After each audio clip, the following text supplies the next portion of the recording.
Gurur Brahma, Gurur Vishnu, Guru Devo Maheshwara, Gurudeva Param Brahma, Tasmai Shri Gurave Namaha.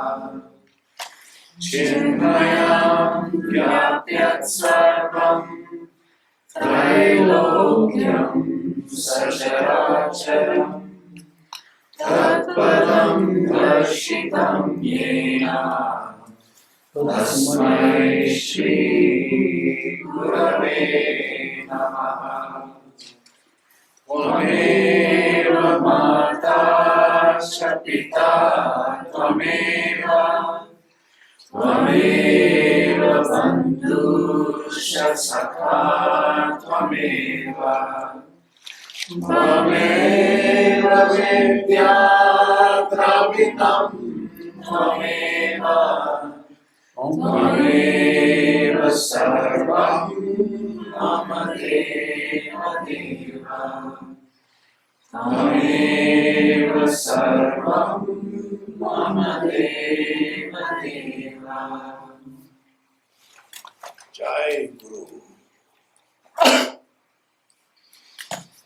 Om Sadram Karne Vishnuyamadeva Bhadram Pashe Makshatiryajatraha Sthirairangai Sushtuvagam Sastanomihi Yashema Devahitam Yadayuhu Swasti na Indro Vrithashrabaha Swasti na Usha Vishvavedaha Swasti nastarsho arishtavemihi Swasti no brahaspatir dadhatu Om Shanti Shanti Shanti.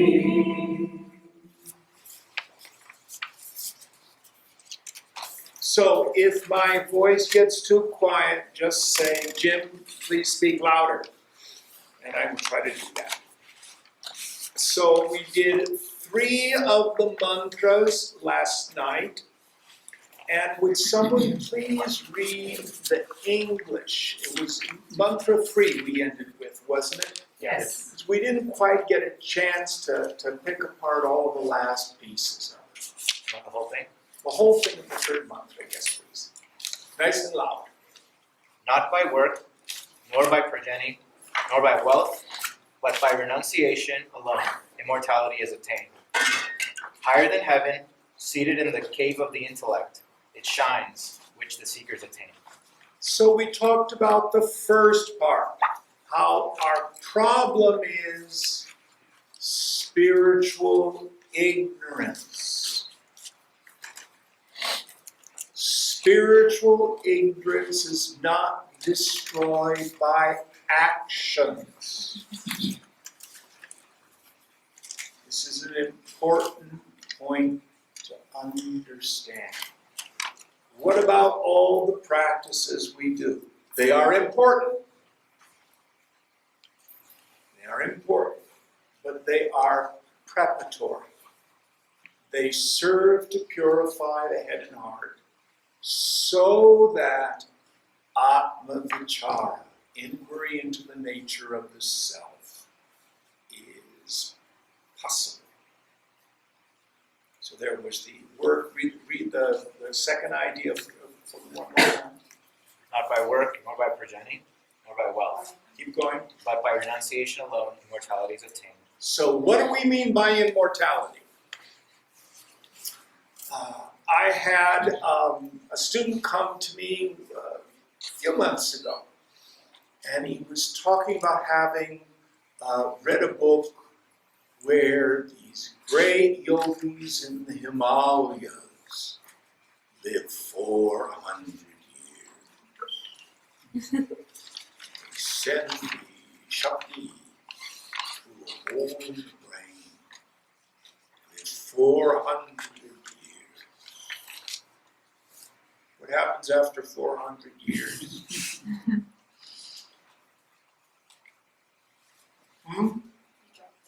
They're dead. So, having a very long life is not what the scriptures mean. Now, this is a very important point. Language falls short. It's not that I once was mortal and I become immortal. It's not that I've been a groaning jiva, individual who's going from death to birth to death to birth to death to birth, suffering and suffering and suffering. All of a sudden, I change into something else. No. Vedanta thunders the doctrine of ajati. Who can tell me what ajati means? Unborn. Yes. The truth is, I was never born. Now, we can look at going from death to birth to death to birth to death to birth, etc. But we can also look at this within the context of our individual lives. When you were a child, you had a little body. You became an adolescent, your body changed. You're an adult, your body has changed again. There's a handful of us here who are on the slippery slope north of 60. Whee! Thunk, right into the brain.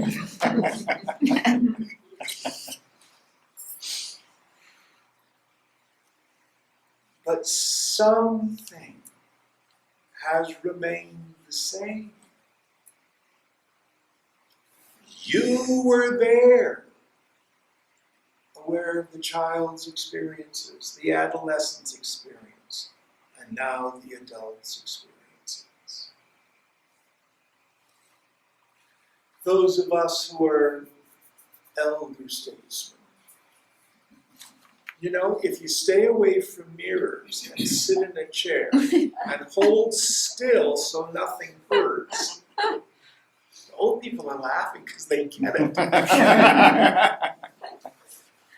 You don't feel any different than you did at 13 or 23 or 33. Do you know what I mean? Mm-hmm. Why? Because you, the conscious being, are not the body. You are the knower of the body. The body is in you. You are not in the body. So when the scripture here says attains immortality, what we realize is that I was never born in the first place. Now, listen very carefully. Both bondage and liberation occur to the mind. Technically, it happens in the Vijnanamaya kosha. Who can tell me what that is? Those of us who study Viveka Chudamani, what's the Vijnanamaya Kosha? The place where you read that you're a person. That's what we're talking about, but what's the overall? The intellectual sheet. Intellectual sheath, yes. It's a function in the intellectual sheath, wherein there is an idea, a deeply rooted idea, where I superimpose upon myself the qualities of the not-self. There is no other bondage than the deeply rooted conviction that I am bound, meaning I firmly believe I'm my body plus the personality. There is no other liberation than the deeply rooted conviction in the intellect. Not that I'm a super person. Not that I now am a Mahatma, come touch my feet. No. What does the Mahavakya say? Aham Brahmasmi. Does that mean I'm a saint? What's it mean? I am Brahman. Yes. You don't become it. You see that you are it. Both bondage and liberation occur to the mind. The self is ever free.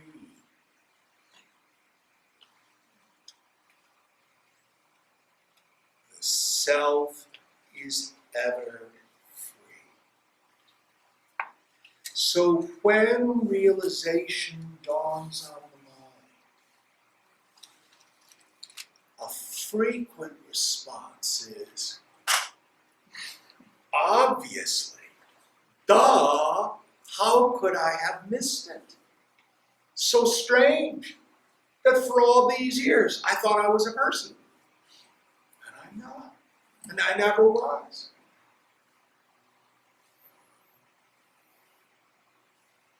You feel kind of stupid. Yet it's wonderful and profound. When there's this shift of identity. So, let me give you another example. Do you incarnate into a dream? Who had a dream last night or recently? What did you dream? Oh, I dreamed of driving with my brother cousin, and we stepped into some kind of a hospital. Okay, that's enough. So you had a dream body, you were in a dream car, and you had a dream relative, brother, cousin, and you went into a dream hospital. Did you have emotions and thoughts? Yeah. What were you, give me a sense of what you were Was thinking and fearful. feeling. Fear. Fear, okay. So notice what he had. He had identification with a body, with a world of name and form outside, and a subtle world of thoughts and feelings, fear, inside. But were you in the dream, or was the dream in you? When you woke up in the morning, did you go, ah, I've attained dream immortality. Oh, I have now transcended the dream. No. Oh my God, what a vivid dream. Thank God it wasn't real. Isn't that our experience? Yes. Now, let's say you had a dream 2 weeks ago that you were out sailing. Let's hope to God it wasn't in, what do they call it, the White Sea, where that radiation is. So did you reincarnate from the dude on the sailboat to the one driving in the dream with your going to the hospital? Did either dream touch you, the waker? No. I'm not making this up. This is scriptural. Krishna starts out by saying, all this is strung on me like Mani Sutre, like gems on a thread. Oh, there's Krishna inside every single one of us. That's nice. But then in the 9th chapter, he contradicts himself. He says, I am not in them, they are in me. I am the ultimate context. They are content, to use the example we had last night. Then he goes on to say, well, we lied. They are not really in me.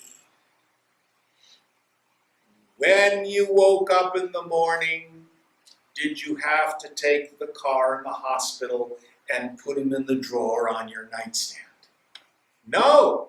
Where did the car in the hospital go? Why? They were pratibimba, reflections, images, nitya,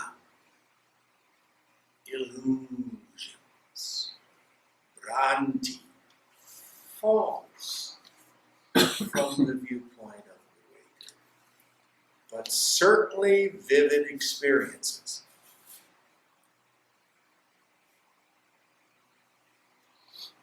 So, this is very important to understand. The immortality about which the scripture speaks is not something we become. It's not something we attain. It's not some sort of transformation of a personal sense of self. We wake up and realize, oh, I was never born in the first place. This is the removal of this veiling power we talked about last night, this avarana shakti. How is it done? It's far more simple than you think. Now, as we study scripture, we get these ideas, oh, I'm the individual jiva, and somewhere off in Never Never Land is the self. I am waiting to realize the self. As if I'm going to sit in meditation and it's going to show up. There it is, I saw it, there's the self. No. Who sees the stick? I do. Everybody see the stick? Yes. That's yourself. You don't get another self. My problem is, I superimpose on that direct experience all sorts of nonsense. Just like for the dreamer, there's a sense of aham, aham, aham, I am. But then in the dream is superimposed. I'm in a car with my relative, driving to a hospital, and I'm afraid.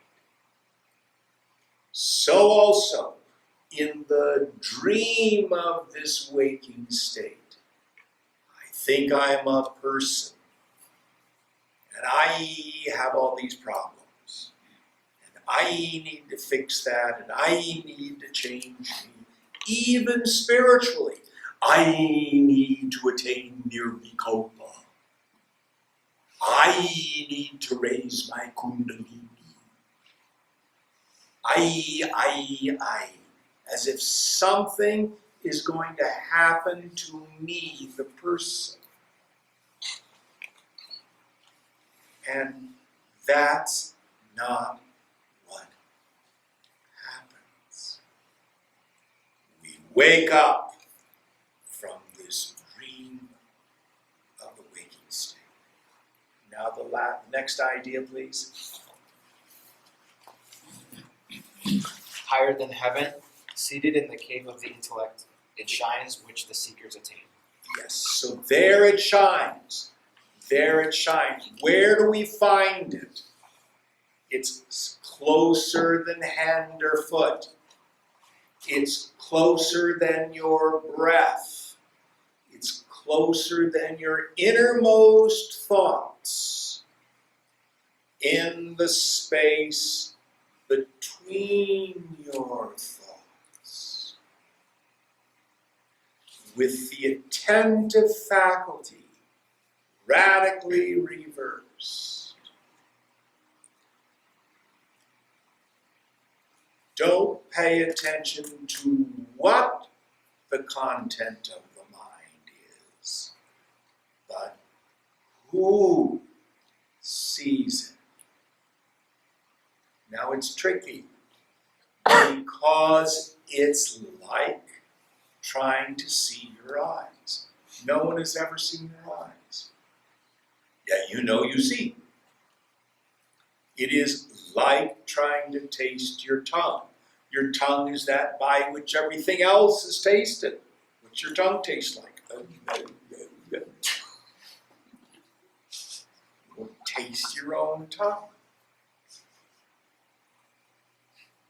Last night there was a fellow who loaned us it was you who loaned us the flashlight? Yeah. Yeah. It's like trying to shine a flashlight on its batteries. You can't do it. You can't do it. So you will not see yourself as an object. Yet, you know you are. Who sees a stick? Sure? Yes. Okay. Everything in the world is known with a knower, a means of knowledge, and there's an object of knowledge. I, the knower, through seeing, know the stick, object of knowledge. Can you hear the fan over there? Yes. I, the knower, through hearing, Shravana, know the sound of the fan. We can go through all the five senses that way. I, the knower, through manas, mind, no feelings. I, the knower, through buddhi, no thoughts. How do you know you are you?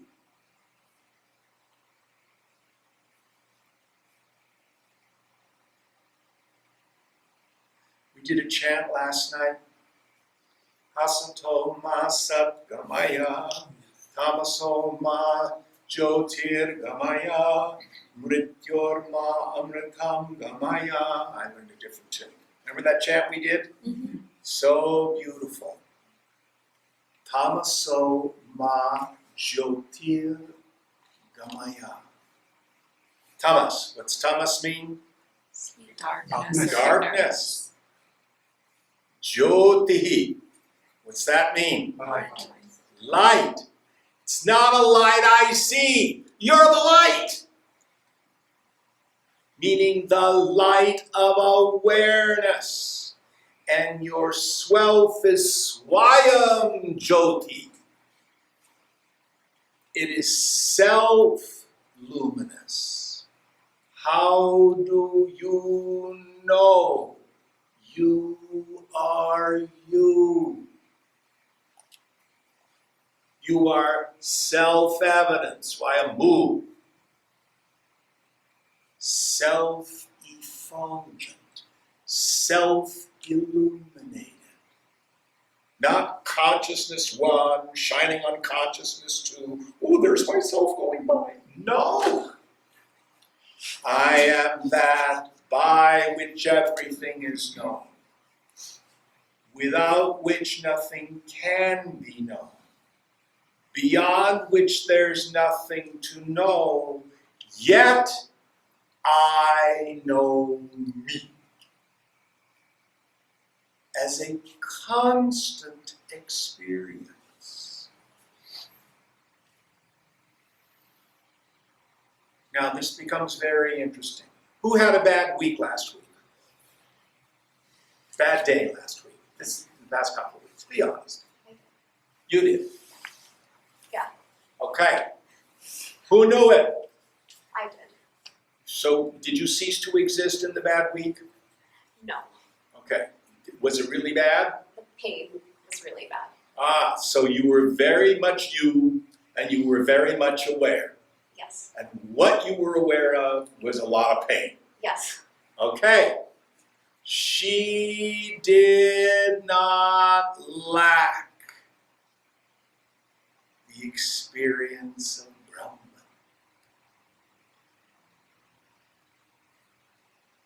Oh, Jim, last week I ceased to exist for a month. But luckily I came back at the end of the week. Nobody has that experience.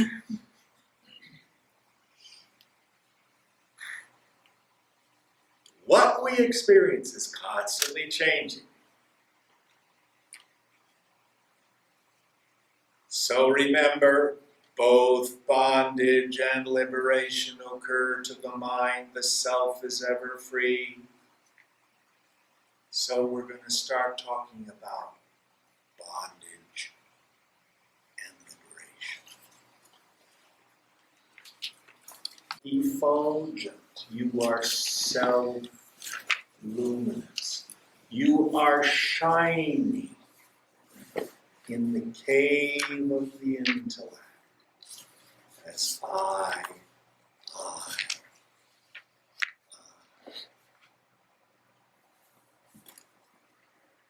All right. Mantra 4, please. Can you help us out, Ganesh?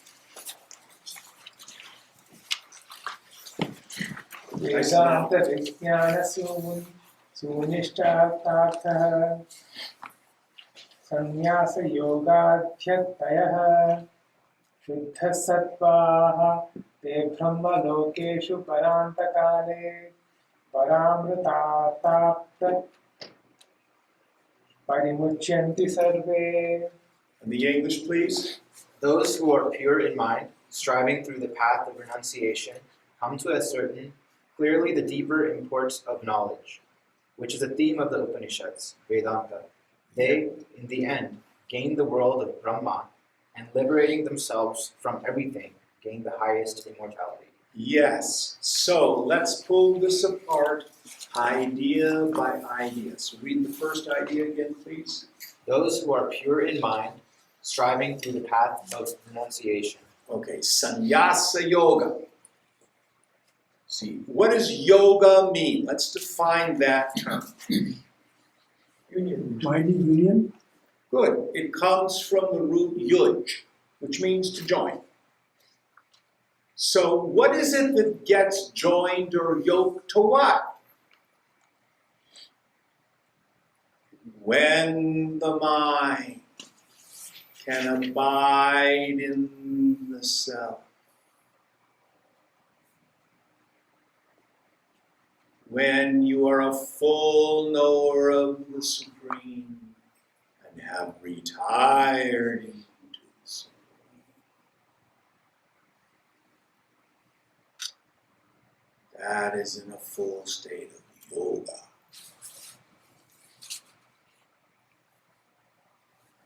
All sorts of methods, paths to get there.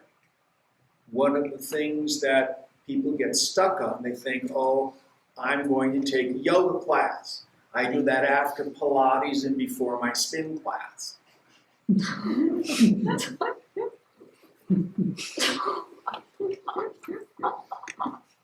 Thank God you're doing at least that much. But what yoga means is union. Now, asana, the yoga postures, are a very important part for those who are in that tradition. So, here, that's where we're going. We want to understand a full state of yoga. Read the first part again, please, for me. Those who are pure in mind, striving through the path of renunciation. So, pure in mind. One of the things we have to understand when we hear the word purity, is it Shuddha? Is that what they did use? No, still. What was the Shuddha Sattva. Yeah, Shuddha Sattva, yeah. So pure and Sattva. So this doesn't mean having goody-goody thoughts. So if you've got tea with milk and sugar, maybe a little carbon too, and ginger. What's the difference between that tea and pure water? Stuff in it. Stuff in the water. Hmm? There's stuff in the water. There's stuff in the water. Yeah. So we have coffee and tea served at breakfast. Very cool. What's the difference between the coffee and pure water?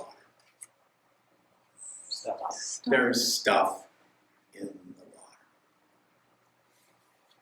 So if you watch the commercial on TV where they compare your Brita water filter to the Zero filter, anybody see that commercial? If we put the tea and the coffee through that filter, what would we get? Pure water, meaning we remove the stuff. This is what we do in meditation. We're removing stuff by practicing sannyasa yoga, the yoga of renunciation. Now let's talk a little bit about what you're likely to be experiencing in meditation as it comes up. So you're sitting there, and for those of us who may be beginners, we may be going, oh, groovy, I want my first meditation retreat. Gee, oh golly, there are people who are wearing kurtas and pajama. Maybe I'll get some of those the next time I do a retreat. Oh, maybe yoga pants would be better, Oh, Jim's wearing white. Should I be wearing white when I meditate? And I wonder when I get back if people are going to see how serene I am in practice. A peaceful smile. Anybody have thoughts like that? I call this the entertainment phase. That goes pretty quickly. And then you go into what I call, this isn't always linear for everybody, but most of us go through these kinds of states. The next one I call shopping lists. Oh my gosh, they went 5 minutes over on meditation this morning. Gee, I hope I can eat what they have for lunch. I've got some food issues. Oh, damn, there's no telephone service here. How am I going to get that call? Blah, blah, blah, blah, blah. But when I get home, we were changing the menu at the restaurant, and I've got to be blah, blah, blah, blah, blah. Did I remember to lock the front door? Who had thoughts like that? Shopping list. Just the nattery stuff of everyday life. Now, we don't judge this stuff.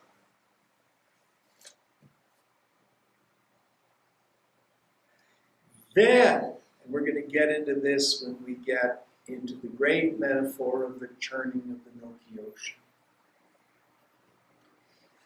Meditation is not the superimposition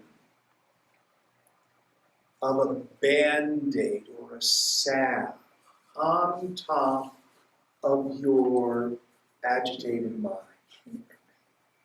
Oh, Jim, I really need to meditate. I'm so upset. I want to meditate to calm me down. That's okay. Who here has ever had deep tissue body work? Like, well, I got Rolf back in the 70s. Anybody else ever had deep tissue body work? Raise your hand if you have. So when the body worker, say, goes in on your thigh, and this one, oh God, that feels so good. And they go on this thigh, and, ah! Who's had that experience? Yeah. Now, are they hurting you? No, the pain's already in your body. That's some unprocessed piece of trauma that's stuck in your body. And what the deep tissue body worker is doing is releasing that. Is Kali Om here yet? No. Well, hopefully this afternoon she'll be here. We'll have some yoga asanas. Yoga asanas do the same kind of thing. They help release these traumas and things in the body. Those of you who may have done some of the Kriya Yoga here, or similar practices. The Kriyas are like a cleansing. That's one of the ways that what that word means. Clean stuff out. So, what happens if you're a regular meditator? Out of the unconscious arise what we call the Hridaya Granthi. You can tell me what that means. Knots of the heart. The knots of the heart. It's your issues. You're the shoes. That's what's coming up. Nameless fears. Anger at your mother. I love my mother. Ah! Or it could even be stuff from prior lifetimes. You don't have to know where it comes from. Understanding is the booby prize. Just be present. Or all of a sudden, uncontrollable horniness. Happens to everyone. So what do? Out of the unconscious come the knots of the heart into our field of awareness. Just don't do something. Sit there. If you're really sad, weep. And in time, they will dissipate. I'm going to give you two laws of the mental world, psychological, the psychic laws. Any psychological or psychic experience that's fully experienced tends to dissipate. Any mental state, psychological experience that is resisted or denied tends to persist. So you can run from this stuff, but you cannot hide.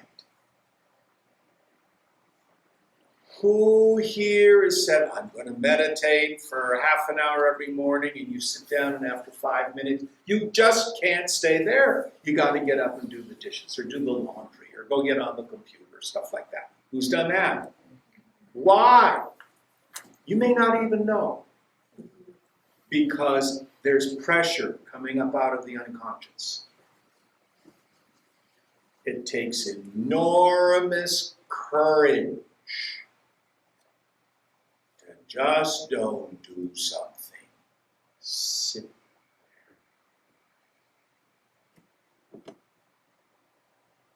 Then you may have phenomena. You may see lights. You may get ecstasies. You may get buzzings in your chakras.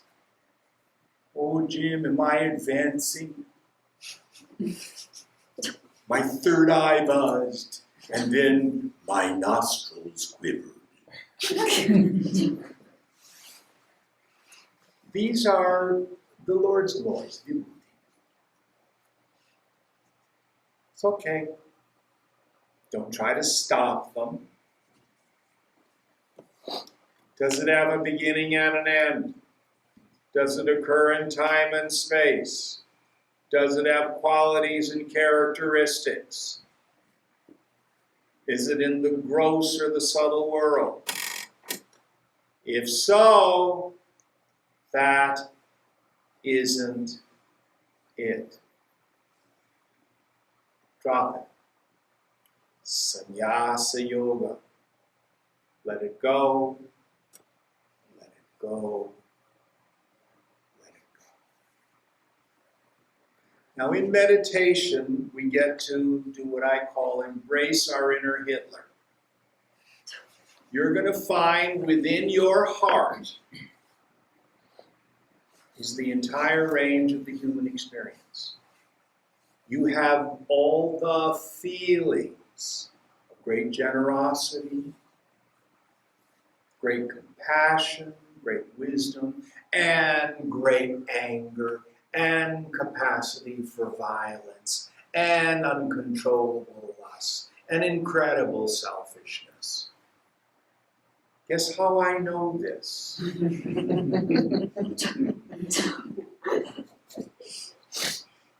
Swamiji used to say, the mind is a sewer. I love the metaphor because the context of the sewer water is this clear water. But guess what's in it? Your mind and my mind keep flushing.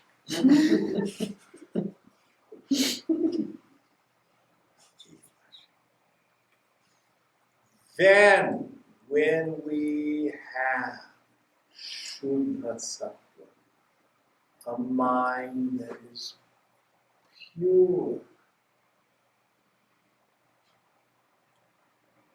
meaning it doesn't have good thoughts as opposed to bad thoughts, but fewer thoughts. We reduce the frequency and the volume of thinking.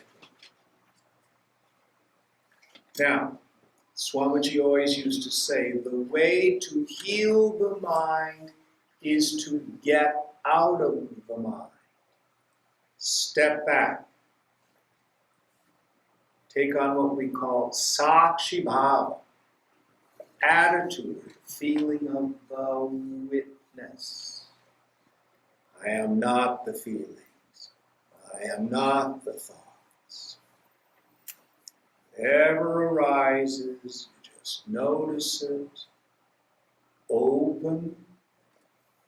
Don't resist. Don't deny. It's not you. Let it go. Sannyasa yoga.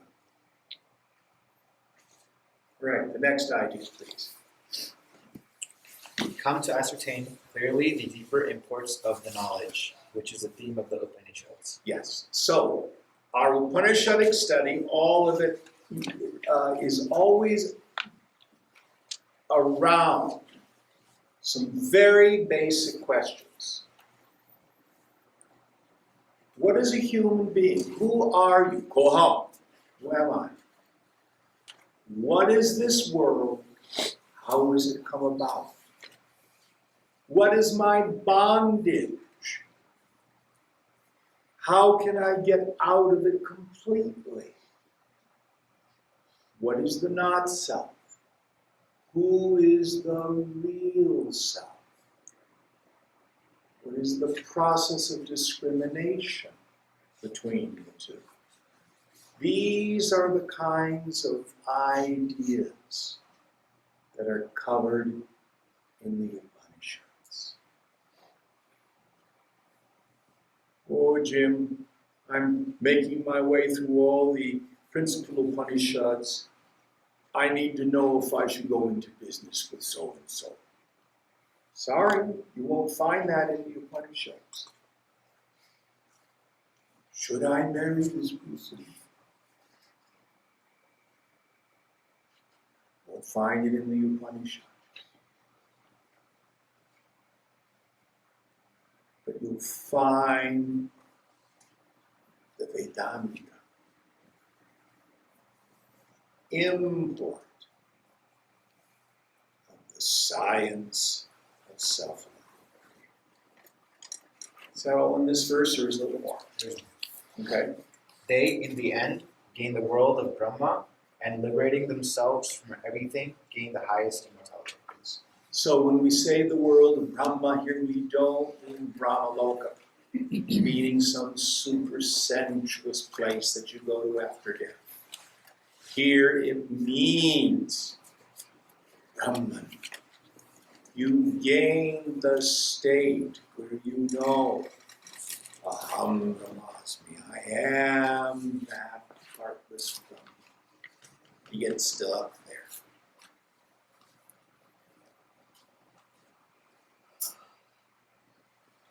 This is the goal of the spiritual life. This is what bestows real freedom. It frees us from fear. Because all our fear basically boils down to, am I going to be okay? What's going to happen to me? And when you come to see who you are is never touched by this world of phenomena, then fear leaves us. Second thing this gives us, finally I find out what happiness is. Happiness is the mind freed from craving. When I'm in total acceptance, when I'm in total surrender, and I cannot be in that place as long as I'm attached to the outcome of events, some idea of self, the gain or the loss of some object. That was number 4? Mm-hmm. All right, number 5.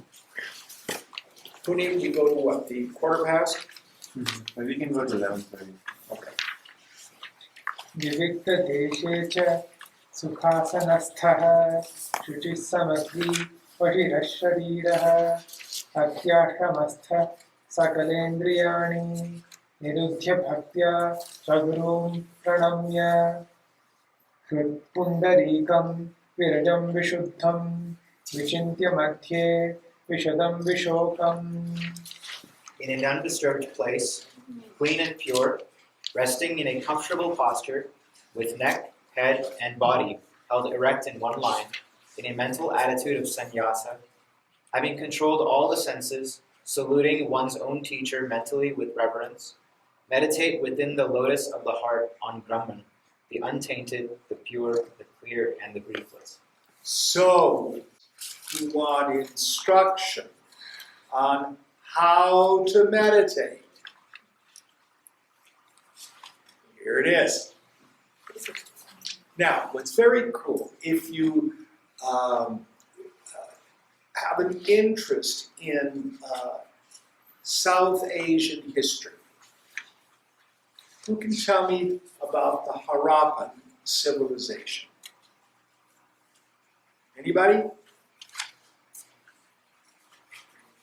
was around the Indus Valley. Little louder.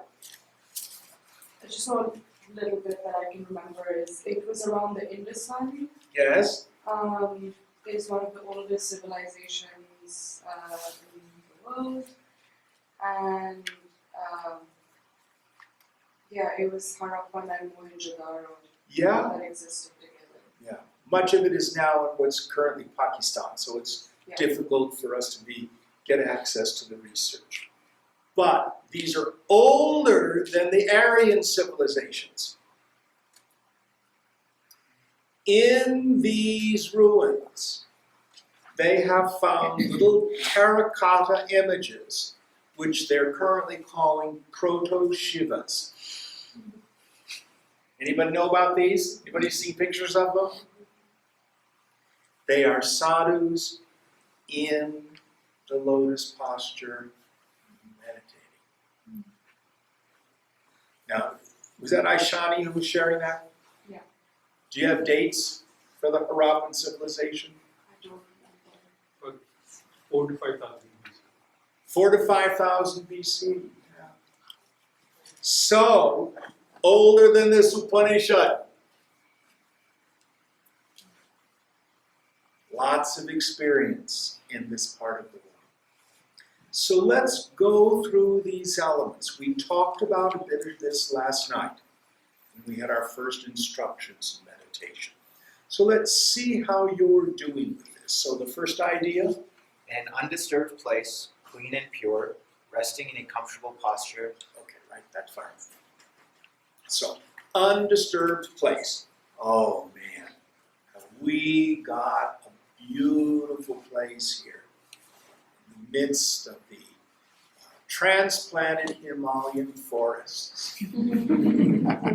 It's very similar to the foothills of the Himalayas here. It's quiet, undisturbed. People here have created an incredibly sattvic environment. But you may not be able to do this every day. So in your home, if you have the great luxury, set aside a meditation room. A place where you do nothing but prayer and meditation. You'll charge it up with your own Shakti. Some of us can't do that. Our homes are too small. We live in an urban environment in the Bay Area where housing is at a premium.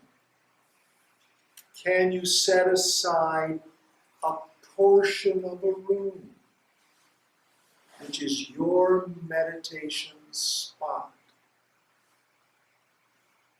Place where you do nothing but your prayer and meditation.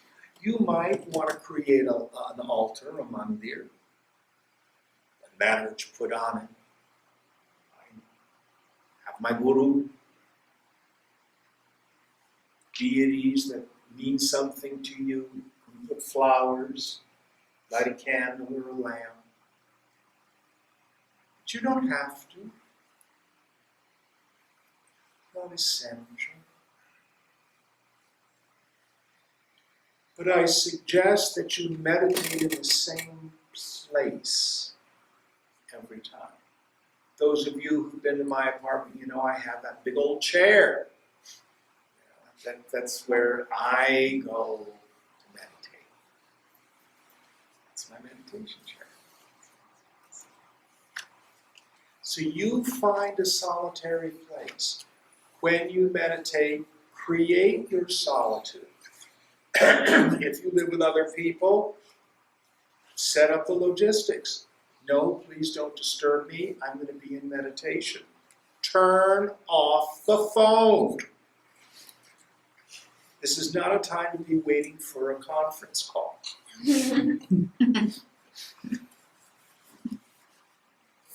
The neat thing now is we can do timers. All our phones have timers. You can set that. I've only got 20 minutes before I have to leave for work. That's fine. But what you don't want to be doing is that's not meditation. Except when you're leading it like me. So you set up a solitary place for you. And then I think they used the phrase sukhasana, wasn't that it? That's a particular yoga posture, but what it means is a comfortable seat. If you want to sit in a full lotus, that's fine. It locks your hips. You won't tip over for long periods of meditation. Sukhasana is simply crossing your legs. If you're Indian and you grew up in India, you're used to sitting on the floor and you don't need back support. Others of us in the West, our lower backs aren't strong enough. You can work on it if you're young. If you're not strong enough, you can sit against a wall or in a chair. But you want to be in a comfortable posture. You don't get gold stars for torturing your body. There's no, guru's going to say, gold star, you suffered terribly for an hour and a half of meditation. No. Why? Because you want to be able to withdraw your attention from the body. Next idea, please. With neck, head, and body held erect in one line, in Yes. a mental attitude of sannyasa. So, again, keeping the spine in alignment and in the mental attitude of sannyas. Yes, sannyas, again, this idea of renunciation. So, practically speaking, we talked about this last night. All the issues of your life, family, work, etc., just put them on the shelf. Meditation is not the time to do problem solving. Problem solving is a wonderful practice, but it's not meditation. It's not a time to do affirmations. Affirmations is another practice. It's not a time to do your prayers. I know Priya does Lalita Sahasranam. I don't know, do any of you others, you have prayers that you do? Those are wonderful. They help bring your mind to a single point. It's not meditation. It's what to do before meditation. Next idea. Having controlled all the senses, saluting one's own teacher mentally with reverence. Yes. So the control of the senses. Now, there's no escaping the environment. I can remember in 1988, I was in Siddhabadi to study Vivekachudamani with Swamiji. Very romantic yogi I was. Here I am in the Himalayan forest. I'm going to leave the ashram and go out among the trees, just like the Munis of old. Maybe I'll be a rishi. I'm going to find a place to sit and meditate. Found this place, sitting on the ground. I'm going, God, it's lumpy here. My ass hurts. I'm sitting there, all of a sudden ants are crawling.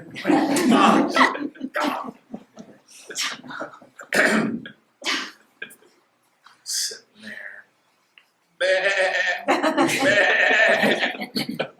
Goats from the damn village.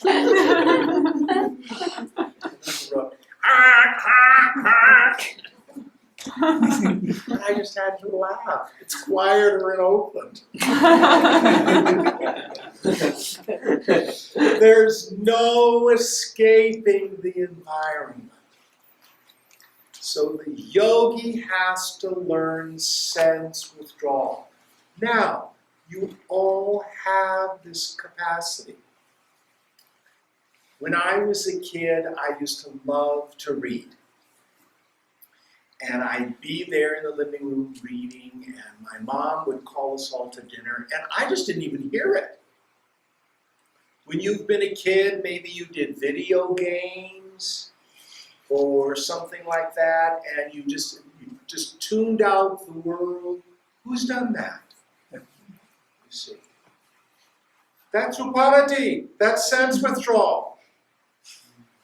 So what's the key? The key to effective sense withdrawal is concentration. It doesn't work to try to resist the environment. You hear this classic story. Don't think about the elephant. Don't think about its trunk. Don't think about its big ears. Don't think about its long tusks. So are you successful in not thinking about an elephant? I'm not going to be disturbed by the traffic. I'm not going to be disturbed by that sounded like a motorcycle that went by. I'm not going to be disturbed, oh, that's obviously a truck. You know? See, if you focus on it by resisting it, you're over. So we bring our minds to dharana. What's that mean? Concentration. Yeah, concentration. So here in this particular scripture, it says, saluting the Guru. That's a metaphor. It can be the Guru. It can be your Ishtadevata, your wished for deity. If your Ishtadevata is Hanuman, you can just visualize Hanumanji. It's Lord Shiva. That was, in early days, this is what Swamiji did. He would really try to visualize the Murti of Lord Shiva. How clearly could he focus on that? As a point of attention. Now again, this is preparatory still. Then we let go of this. Next idea. Meditate within the lotus of the heart on Brahman, the untainted, pure, clear, and breathless. So, meditate in the lotus of the heart. We talked about this. This doesn't mean focusing the attention geographically on the heart center. Although that can be a place where you put your attention to start with, if you wish. Brahman is not in your heart. Your heart is in Brahman.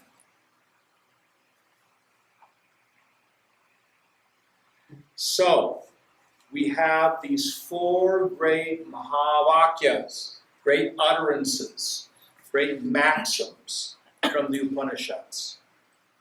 One of them is Ayamatma Brahma. What's that one mean? No, that one's Prajnanam Brahma. Close. Ayamatma Brahma. This little self is Brahman. This self, Ayamatma, Brahma, is Brahman. So that's where we find Brahman. Brahman, ultimate reality, the substratum of the whole creation, you experience as yourself. The reason I tell you not to geographically locate it, because where is you? Where are you? Are you big? Are you small? Are you inside? Are you outside?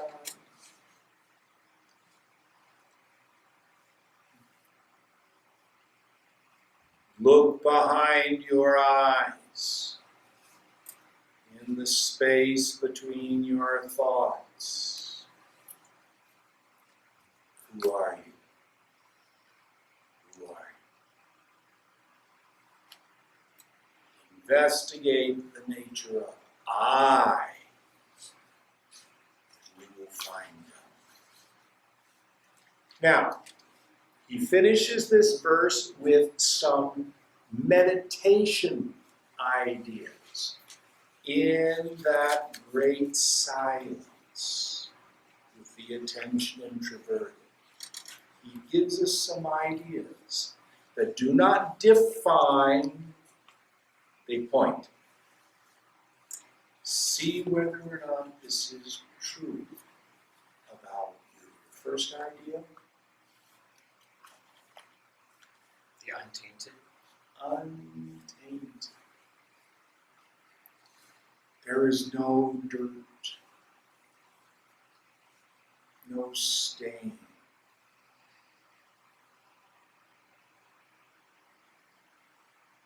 When you notice the knower, there's nothing there.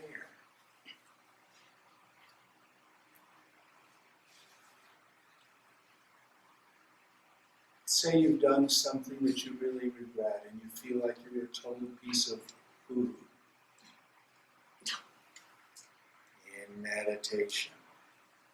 Oh, I am such a terrible person. Well, that's an idea that just went by. Who saw that idea? Is the witnessing consciousness terrible? Or is it untainted? Don't believe me. Look. Prove or disprove. Next idea? Pure. Yes. So we have it from the language of negation, untainted, now the language of assertion. Pure. Nothing there. No me. No others. Next idea? The clear. Pardon me? Clear. Clear, yes. Meaning, it is not obscure, it is not difficult, it is not far away. When are you ever not you? You are clearly you. Remove from your attention all the not you. And what clearly remains is you. Next idea? Griefless. Yes. Physical pain gets as far as my body. Sorrow gets as far as my mind. Grief and doubt get as far as my intellect. But none of it touches me.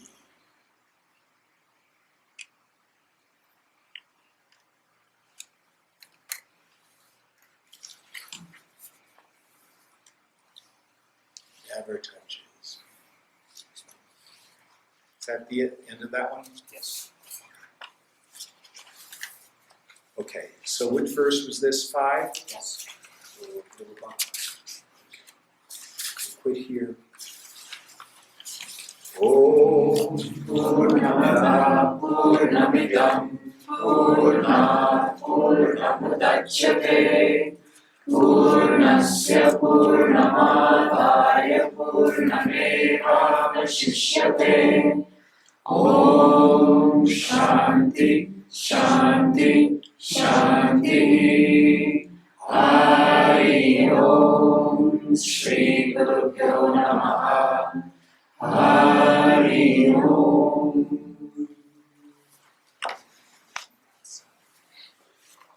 Now, part of the tradition of Vedantic practice is we have these 3 practices we engage in. The first is Shravana, hearing.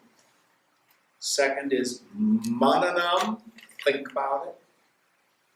And then meditation, yes.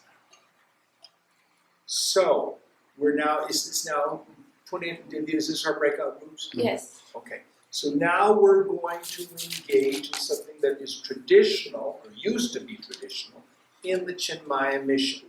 I have been told that it's no longer as effective as it used to be. So we're going to try to recover Swamiji's intention. So we're going to have breakout groups where we break out in, was it 7 of them? Groups of 6 or 7, yeah. Okay. Now, what you are to do there is discuss these ideas that we've discovered. I've given you an enormous amount of material. Some of it you may understand, some of it you may not, but I have implicit trust in your innate wisdom. Ultimately, the Guru is within you. Now, you probably don't clearly understand an idea if you can't articulate it.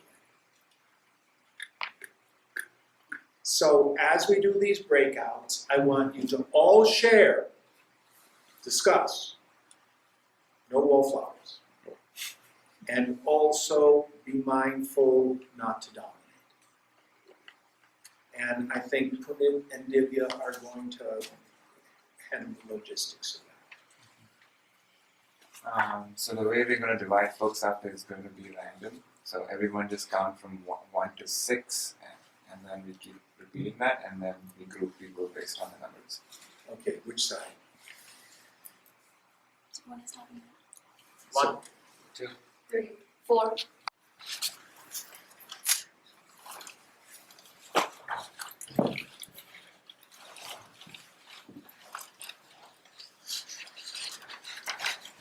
Let's gather together.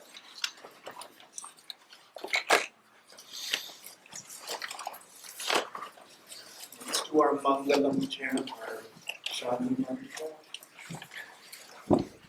Om Bhadram Karnevi Shriyama Devaha Bhadram Pashyemakshatiryajatraha Sthirairangai Stushtumadam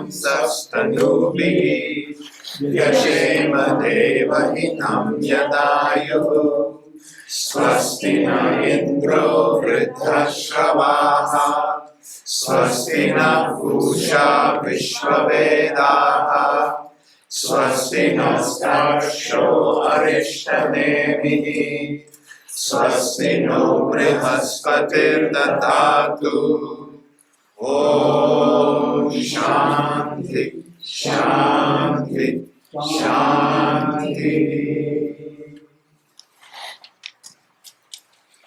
So before we go directly into the scripture, I want to give you another meditative tool. So in the 10th chapter of Bhagavad Gita, Krishna essentially tries to communicate to Arjuna how he is that which is excellent in everything. So of celestial lights, he is the sun. Of warriors, he's Arjuna. What does he say about yoga? What is the king of yogas? Anybody remember what he says in chapter 10 of the Gita? Karma yoga. Nope. Bhakti yoga. Japa. Among yogas, I am japa. Japa is the silent repetition of a sacred word or phrase, a mantra. Mantra comes from the same root as manas, mind. So, if your mind wanders in meditation, one of the most effective tools is to chant a mantra. Some of you may say, oh, will I get mantra diksha from the Guru? I can whisper it in your ear and then have you write a check if you wish.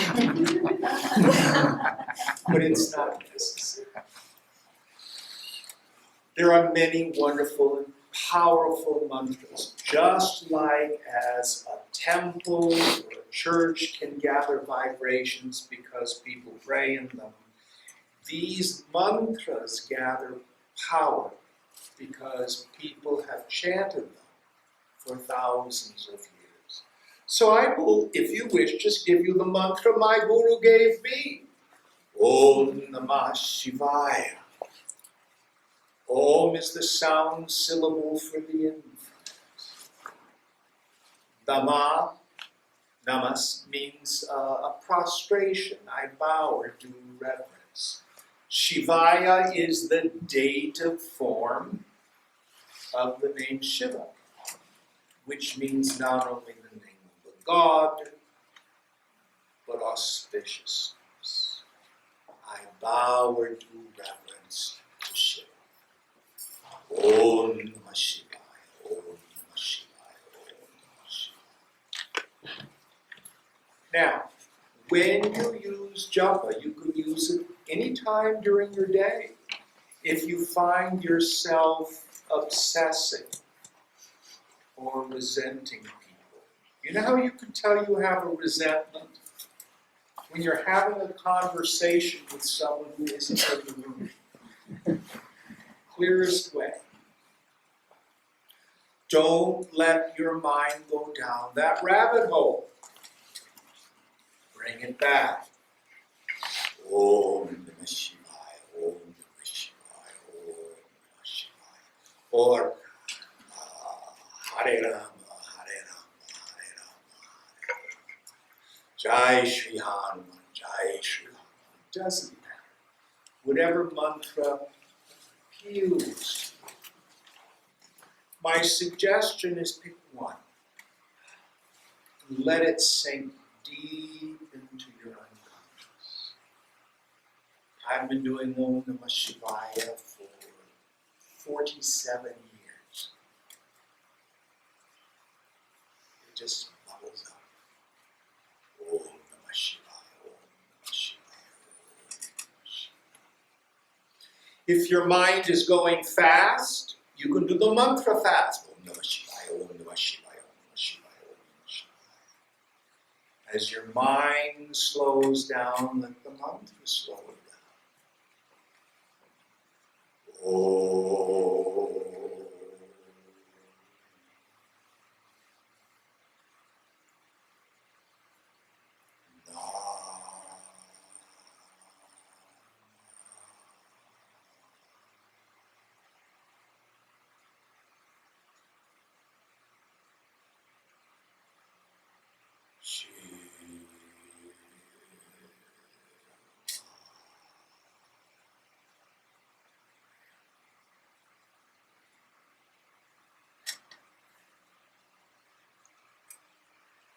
Some yogis may take the whole day to chant their mantra.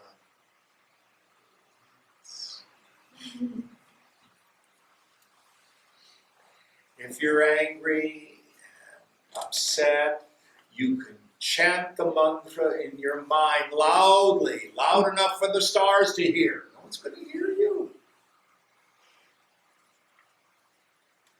It's a great place to park your mind, to keep it from obsessing. So if you find we've been doing witnessing, we've been being with the breath, if that is not appealing to you, try japa, the king of yogas. Any questions about this practice? I have a question actually. Yes? At one point you said meditation is not the time for prayer. Is this different from that? It is different than prayer. You're not supplicating, you're not petitioning. It's just a place to park your mind. It's a short phrase or sacred word.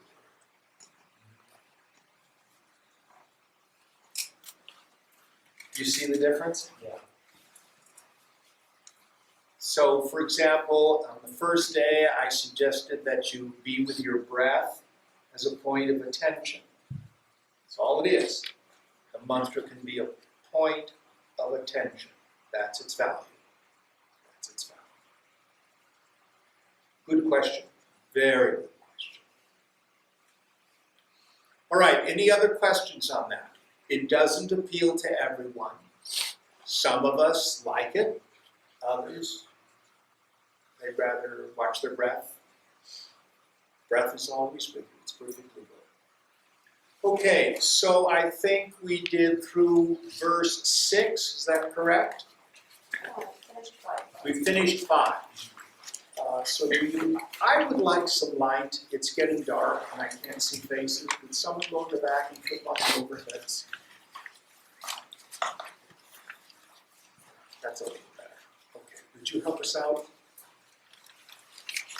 अचिन्तं अव्यक्तं अनन्तरूपं शिवं प्रशान्तं अमृतं ब्रह्मयोनिं तथा अधिमध्यायन्तः विहीनमेकं विभुं चिदानन्दम् अरूपमद्भुतम्. Oh, this is wonderful. Please, English. The unthinkable, the unmanifest, the one of endless forms, the ever auspicious, the peaceful, the immortal, the origin of the very creator, the one without a beginning, a middle and an end, the only one, the all-pervading, the knowledge bliss, the formless and the wonderful. So this is what we call a meditation verse. There are 2 kinds of meditation verses in the literature. There are the verses or the phrases of negation. Neti, neti, not this, not this. And there are phrases of assertion. It is like this. Now, when we come across a meditation verse, there's a very important point which I need to make. Many people will read a verse like this and they'll talk about the self as if it's an object out there or some idea. What do you think about the self? Well, this is what I think about the self, as if we're talking about Denmark. You see, it's not outside. The way in which we use a meditation verse is this way. We take each one of these phrases and you take time to tune up your mind in meditation. And then you look at that particular word or phrase, and then with this radical reversal of the attentive faculty, see whether or not it is true about you. Who sees the stick? That's yourself. My problem is I superimpose nonsense on that. That superimposition, adhyas.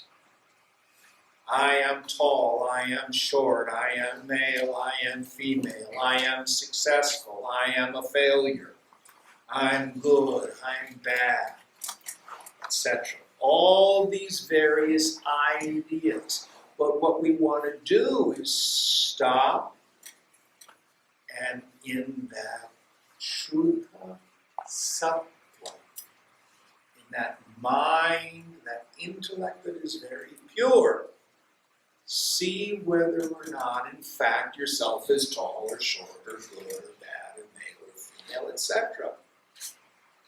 What you will find is there's something else actually there. So let's take each one of these words. The first one, achintya, wasn't it? Achintya, unthinkable.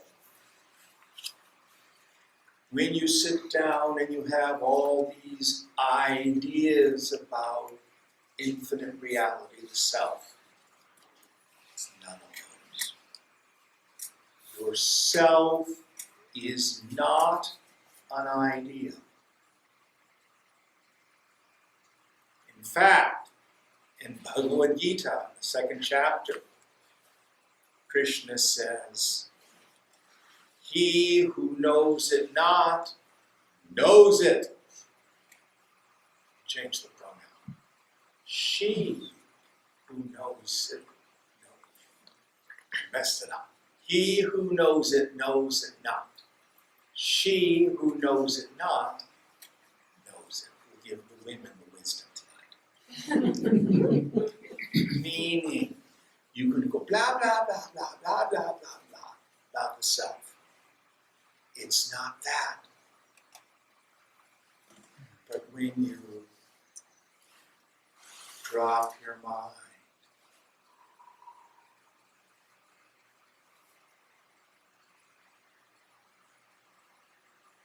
when you unknow,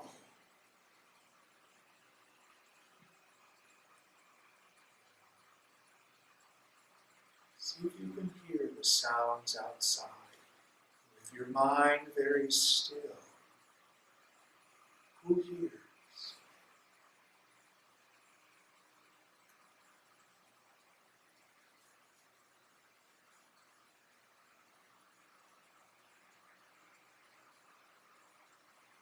See if you unthink, unknow. Then all that's left is aham, aham. Oh, there's nobody there. Yet that nothingness shines. It's the light of awareness.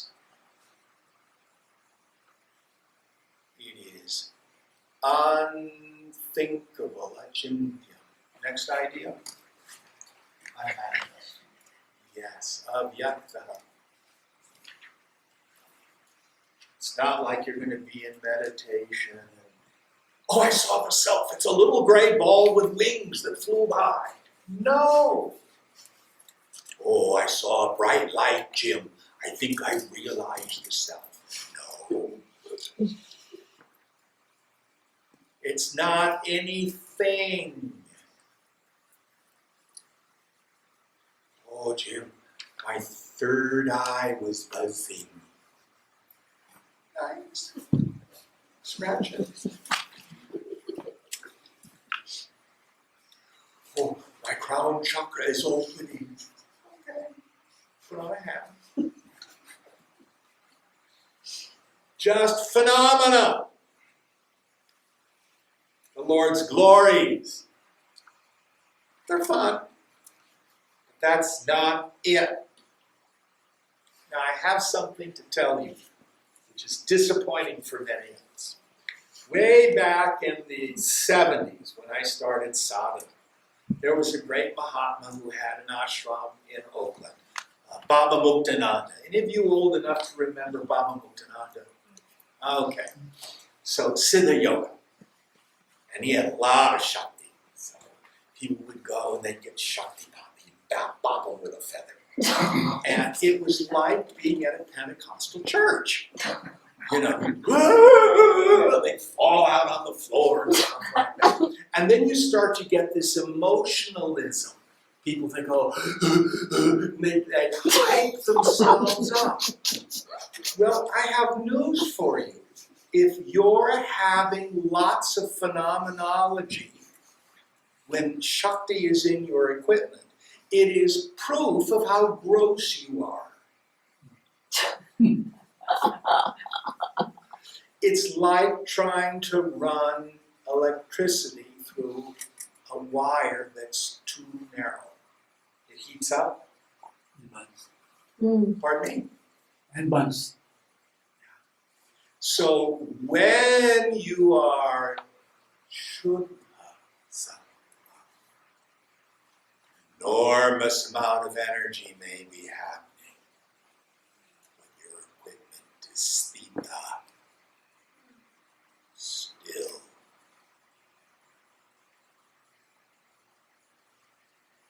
So don't think you're super special if you're having a lot of phenomena. It's an indication of how gross your equipment is.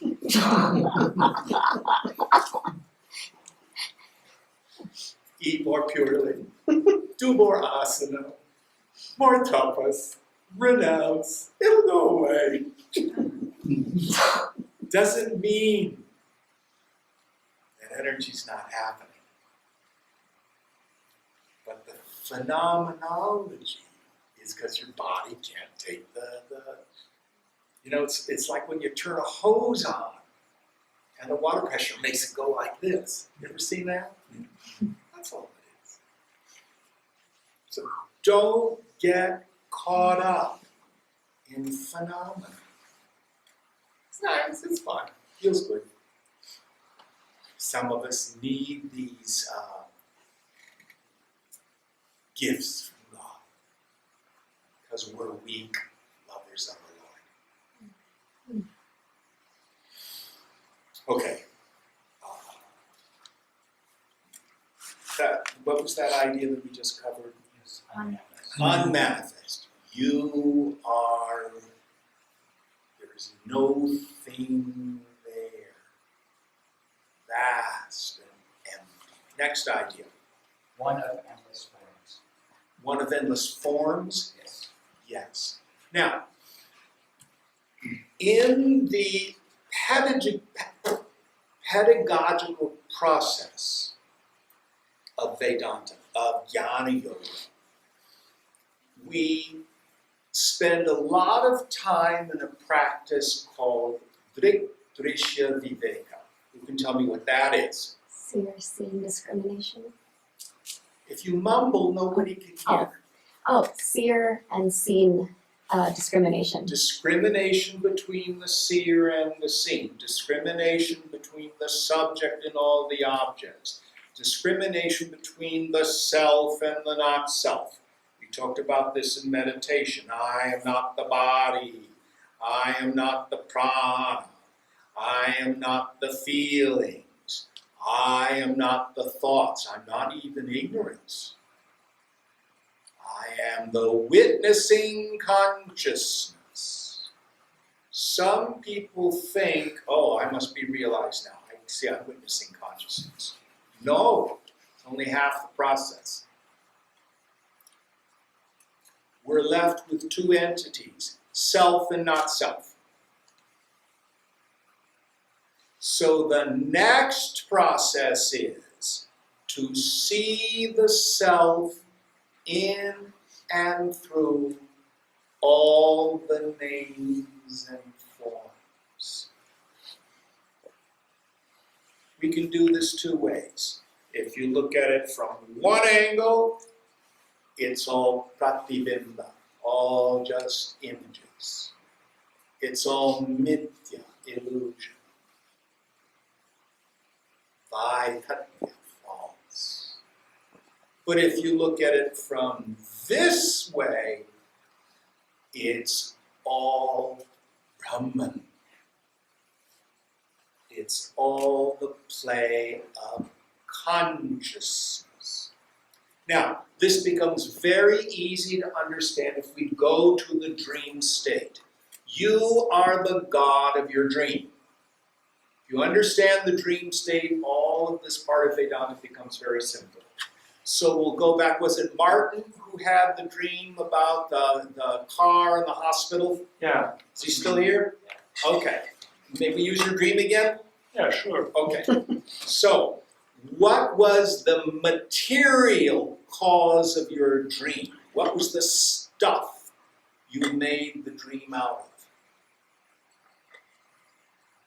Thoughts. And what are thoughts made out of? So you can't find a second substance.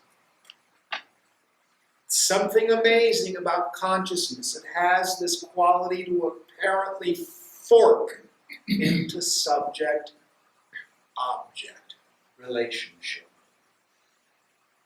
So you are not the elements in your dream, and you are the elements in your dream. Everything in the dream, it's not a second substance. You didn't have to take car parts to bed with you and shove them in your ear. See, you made all that stuff out of the fabric of your mind. So that's why we can say, none of this is me. When I wake up, oh, thank God, I am not any of the elements of the dream. But from another angle, everything in the dream was nothing but my own mind appearing as the dream. So also, all of this,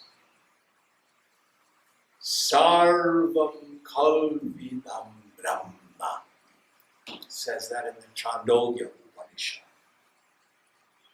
Sarvam, all, kalu, verily, idam, this, is Brahman.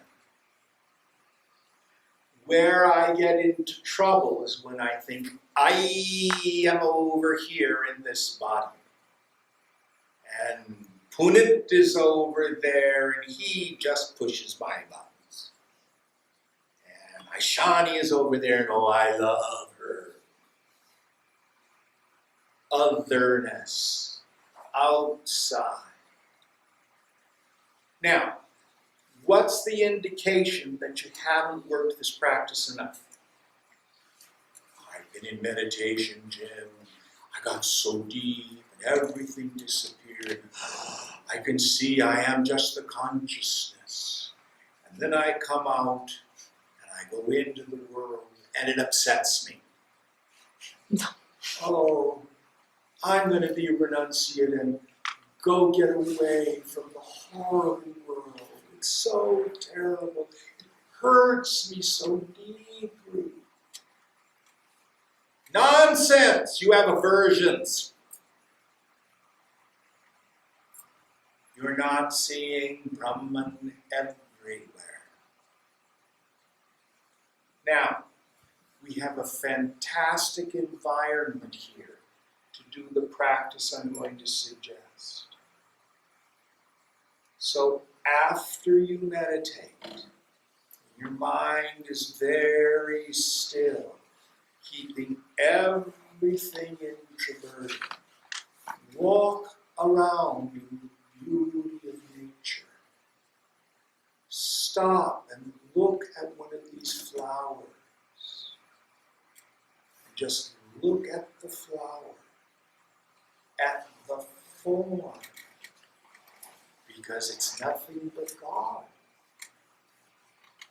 And a twig, and a bug.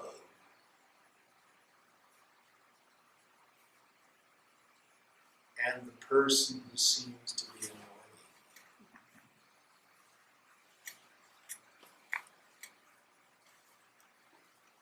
To hold it all as just a light show. Beautiful. And it's all Brahman.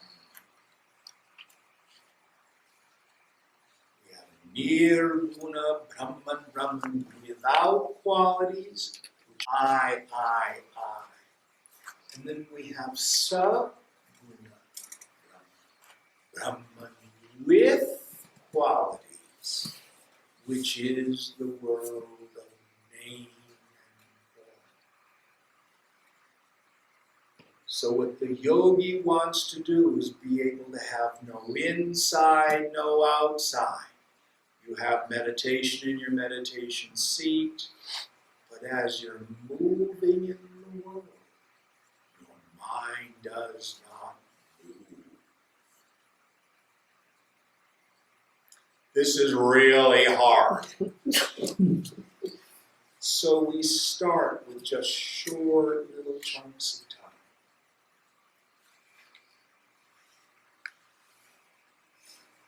You can do simple tasks like the dishes. We've all been asked to do seva here. I want you to do seva. It's part of your practice to develop an attitude of service.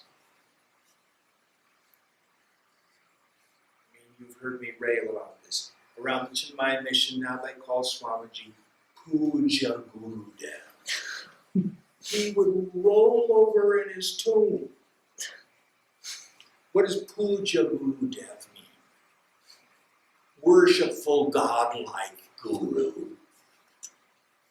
You know what he called himself in the early days? Mukhya Seva. What's that mean? Head servant, chief servant. That's what we're here to do. Serve the society, he would say. Live a life of selfless service. Spend yourself in love, serving society. Shake it all out. Nothing left. Take your gifts and put them to use, serving the society. And in this spirit of selfless service, with the mind free from its attachments, likes and dislikes, this is the doorway into being able to see the self, to see Brahman in and through all the names and forms. Next idea. The ever auspicious. Now, why do we have this ever auspicious? It doesn't mean that if I'm connected, I'm going to hit all the green lights in life. That's not it. Here we have a brief indication of what I call the pleasure principle.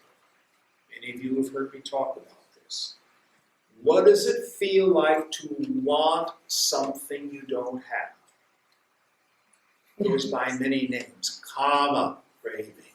Spriha, longing. Trishna, thirsting. I want. Raga, want to have it this way.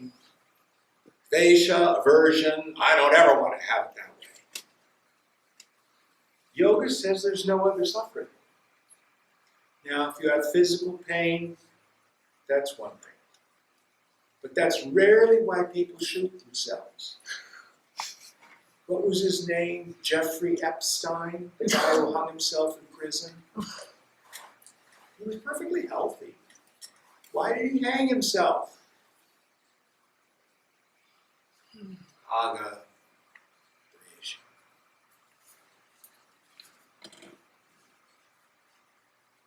So, what do we do about it? Well, we try to get what we want.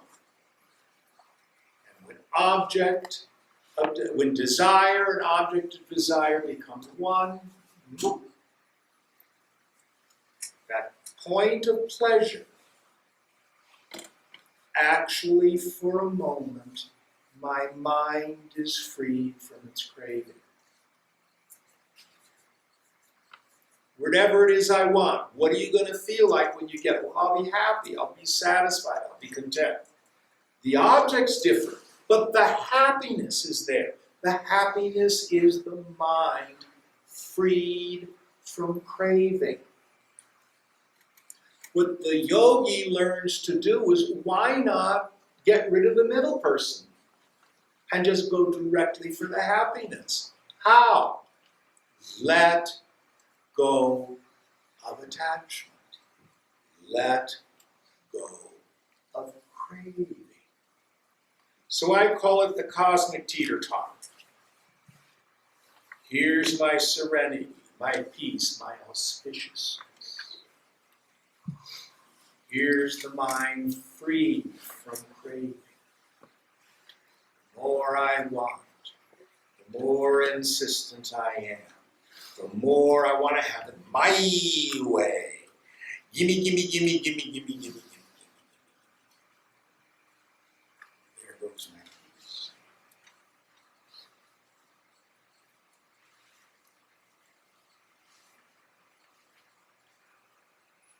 Don't believe me? Watch. Who here has ever had, like, you've been in charge of, say, logistics at some event at work, and you're working to get it all set up, and it's just not working out. And you get all agitated, and your control issues are just through the roof, and you're really unhappy, and finally you go, it's just going to be what it's going to be, and you go, and you let it go. Who's done that? What object caused the peace? None. Nothing. You let go of the craving. So watch your mind. Make friends with your suffering. See whether or not it's true that when I'm suffering, it's because I have an attachment. I have an identification. Watch pleasure when you satisfy a desire. Yoga says it always tastes the same. You mean ice cream, beautiful music, and good sex all do the same thing in my mind? Yes. It will vary in intensity and it will vary in duration. But happiness is a taste of your own self-nature. You are ever auspicious. Now, the cool thing about the mind reveling in the self, first of all, wherever you go, there you are. It's free. You don't have to look your best, and it won't rot your liver. It's always there. It's always available. Next idea. Peaceful? Yes. So this self, supremely peaceful. After we do so many of our chants, we chant Om Shanti Shanti Shanti. Peace. Peace. The mind is at peace. And it rests in the self. Next idea. The immortal. Yes. So I think the word here was amritam. Is that right? Yeah. So it has two meanings. Mritam, mrit is the root for death. We get the English word mortal, mortality, mortician, all come from the same root. Mortuary, same thing. Amritam means not dead. So we've talked about how you are birthless and changeless and deathless.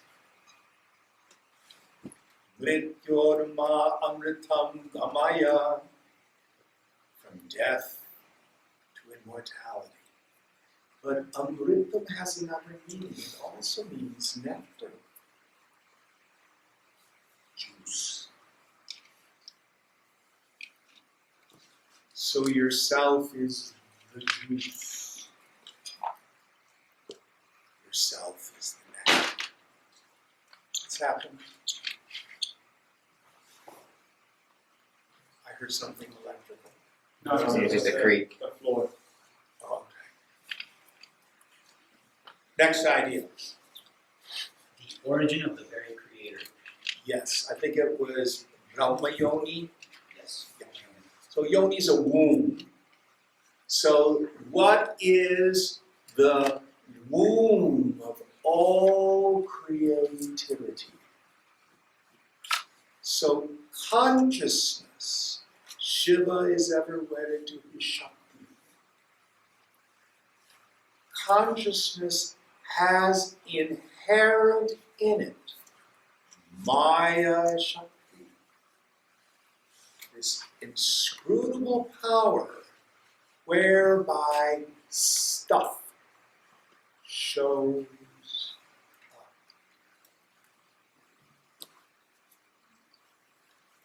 So even though you realize the self, that doesn't mean the light show stops. Just see it differently.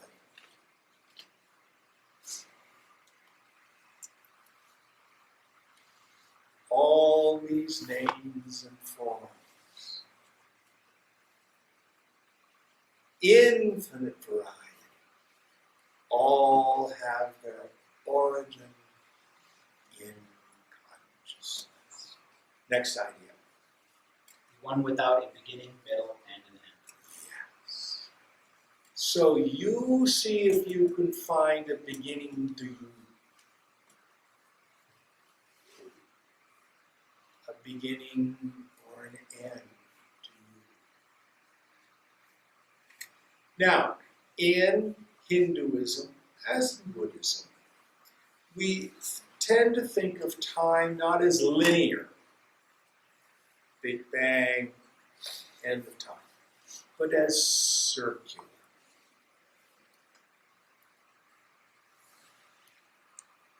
But there's a substratum, ground of being, which is always there. Anybody here come from a Jewish or Christian background? So, in the first story of Genesis, it says, everything was unformed, and darkness was on the face of the deep. Then God says, let there be light. Remember that part of Genesis? Actually, the word for deep is water. And in many, many scriptures, water is a metaphor for consciousness. Even in the Judeo-Christian tradition, consciousness is there before creation takes place. Very cool. Next idea. The only one. Yes. What is the difference between Vedanta, which is monistic, and monotheism? Monotheism says there's only one God. He is the potter, I am the clay. Monism says there's only God. There is no otherness. It looks like two. I see something going on. But the seer, the seeing, and that which I'm seeing, the seen, all of it. There's only one here. Next idea. The all-pervading. So there's no gaps in creation. There's no place where Brahman isn't.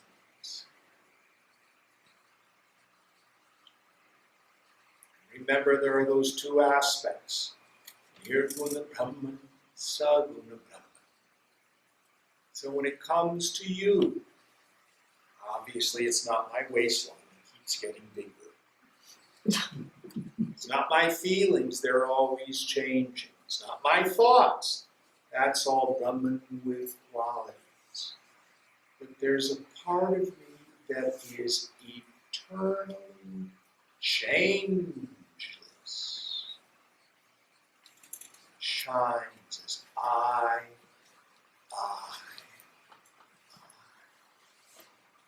So when you look into the eyes of another person here on the retreat, Bodies are different, feelings are different, thoughts are different. But the conscious being looking out of those eyes is not like you. It is you. There's only one of us here. You experience. It's I. Is that it on that verse? Okay. Knowledge bliss. So, Chidananda. So, Chidananda with a dove. So, this idea that what I am is pure awareness. It's not knowledge in the matter of facts or data. It's the knowing principle. We call it bliss absolute because when the mind can abide in the self, it is blissful.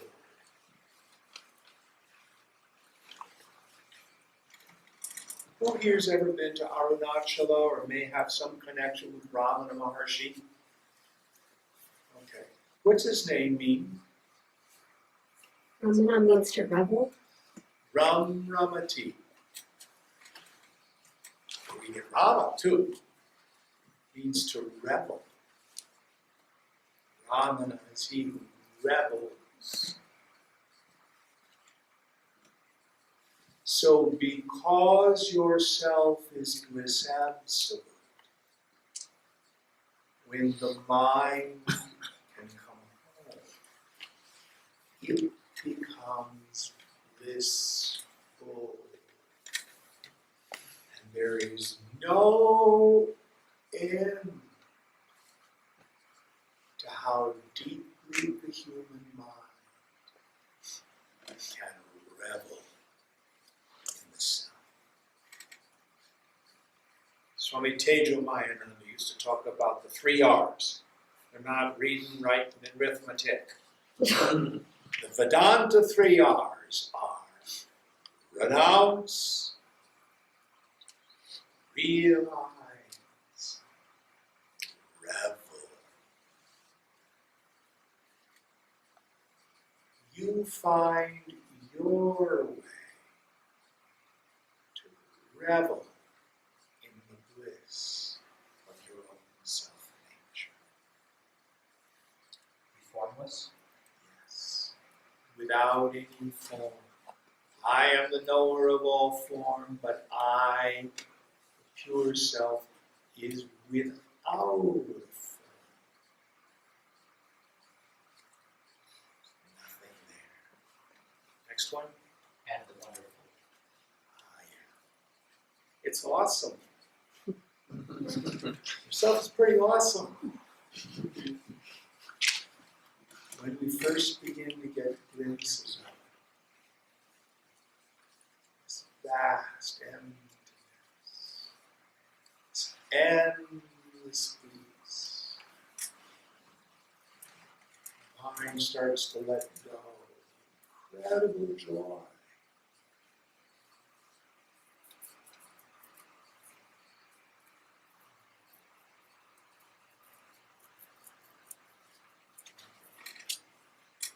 Is that it?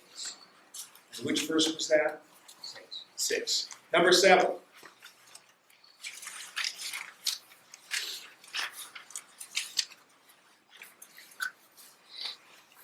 उपासहायां परमेश्वरं प्रभुं त्रिलोचनं नीलकण्ठं प्रशान्तं ध्यायत्वा मुनिर्गच्छति भूतयोनिं समस्तसाक्षिं तमसः परस्तात्.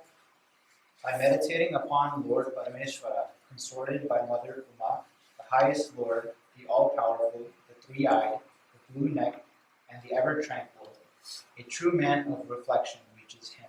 All right. So, this is a reference to Lord Shiva. So Lord Shiva's consort is Uma. What are the qualities of Uma? Who can tell me?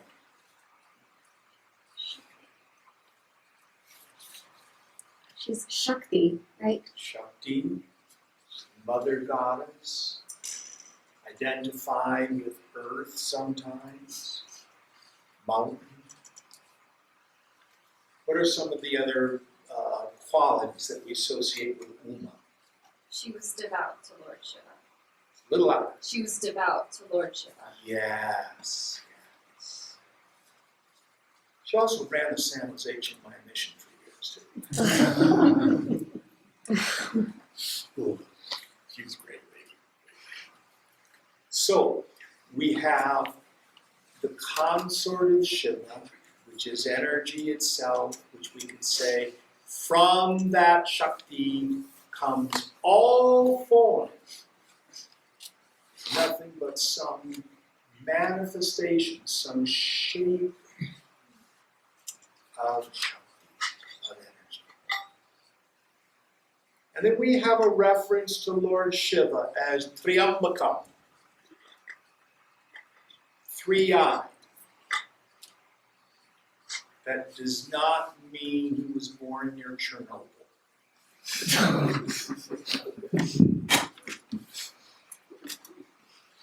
So, what are the symbolisms of these? Most of us have two eyes. We could think of that as our humanness. But understand that in Hinduism, we don't really have mythology. We have mystic symbolism. So, to see with two eyes is to see good and bad, right and wrong, honorable, dishonorable, pleasurable, not pleasurable. To see with the dvandvas, the pairs of opposites.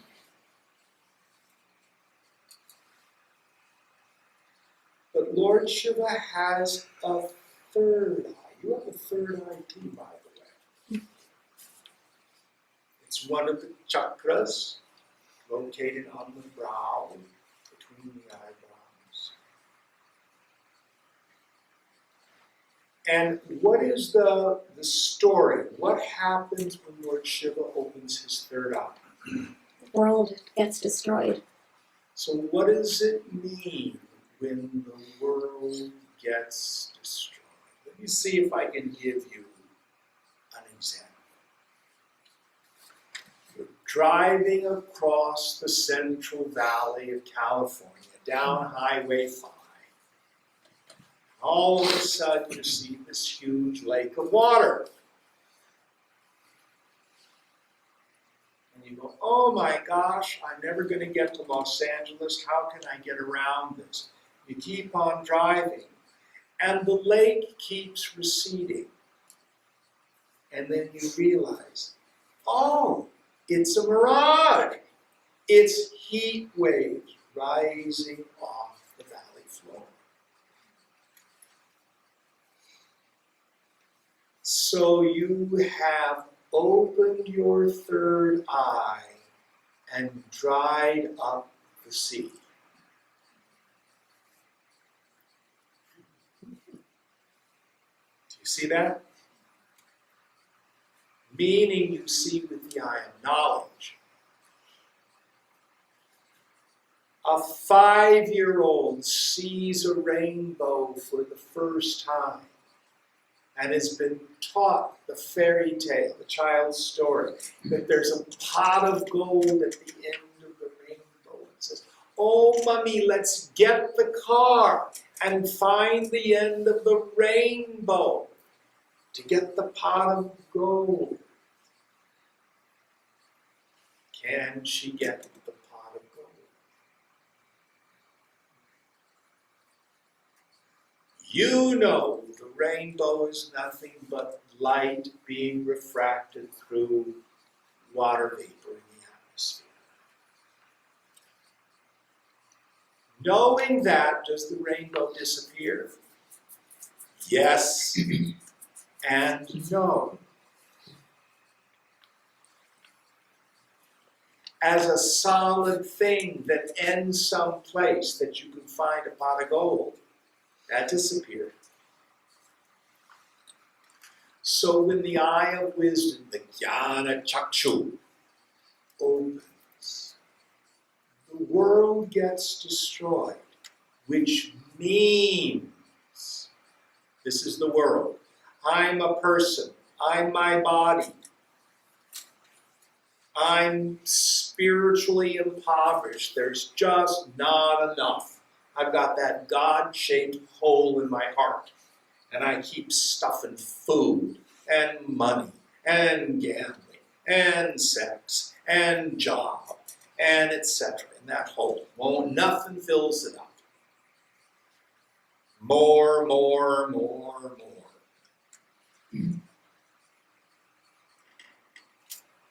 works. Seeing with two eyes. Then you get introduced to yoga. Third eye opens. Oh. Chidananda-rupaham shivoham shivoham. I am of the form of this consciousness. I am Shiva. I am auspicious.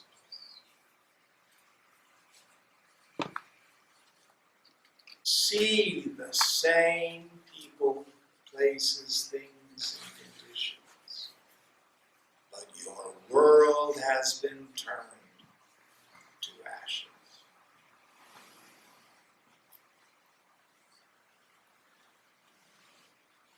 Now, does he say blue necked?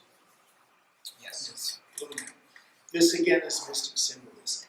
We're going to get into it in the next verse. Next couple of verses, I'm not quite sure where it is. Where we have the churning of the Milky Ocean. But you remember the story. The story is the serpent Vasuki vomits up poison, and Lord Shiva drinks it so it doesn't destroy the world. But who is it who grabs his neck? Is it Uma who grabs him? Yeah, I think Parvati holds his neck. Yeah, it's Parvati. Anyway, the whole point is she holds his neck. It's because if he swallows, she doesn't want him to die. So what it is we hold the poison that comes out of the unconscious between the intellect and the mind. Hold it in witnessing consciousness so it does not destroy us.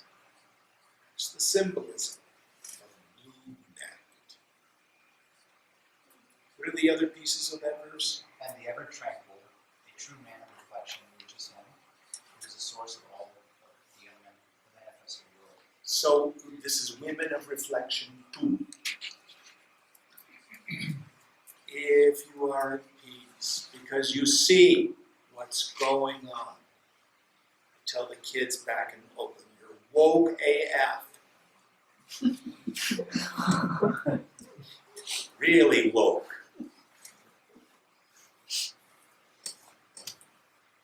Ever tranquil. At peace. Is that all the pieces of it? Who is the source of all the manifested world, the witness of all, and the one who is beyond all others. Yes. And we've gone through these ideas again. Who's the source of the manifested world? All comes out of consciousness. The next idea was who's the witness of it all. You are ever the knower of the phenomenon. It never touches you. The last idea? One who is beyond all darkness. Yes. So darkness here means my ignorance. Ignorance gets destroyed.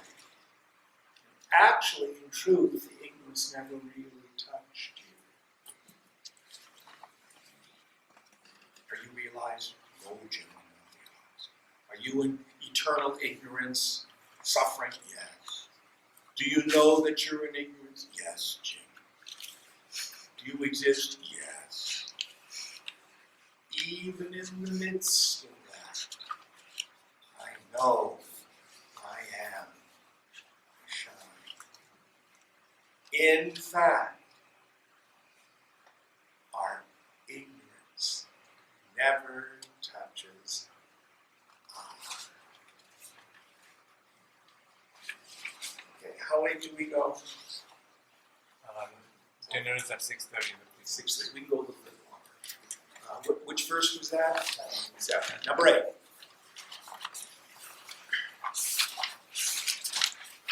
Brahma Shivasendra Sokshara Paramasmaran Sa Esha Vishnu Saprana Sakalo Sa Chandrama. He is Brahma, he is Shiva, he is Indra, he is the immutable, the supreme, the self-luminous.